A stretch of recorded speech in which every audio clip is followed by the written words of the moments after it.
Sochingiz to'kilyaptimi? Siz hali ham qimmatbaho shampun qidiryapsizmi? To'xtang. Bu pulingizni shunchaki havoga uchirish. Shampun soch ildizini davolamaydi. U bosh terisini tozalaydigan vosita xolos. Agar muammo ichkarida bo'lsa, xohlagan branddagi shampuningizni ishlating. Soch to'kilishi baribir to'xtamaydi.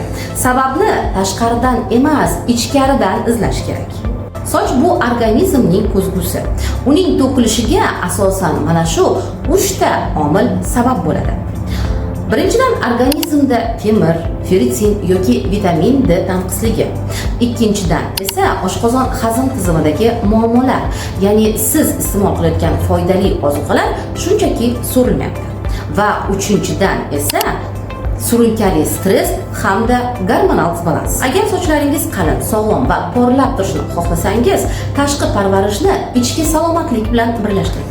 Soch to'kilishining asl sabablarini aniqlash va ularni ildizi bilan bartaraf etish yo'llarini bilishni xohlasangiz, profil shapkasidagi havola orqali Telegram kanalimga obuna bo'ling yoki izohlarda plus belgisini yozib qoldiring.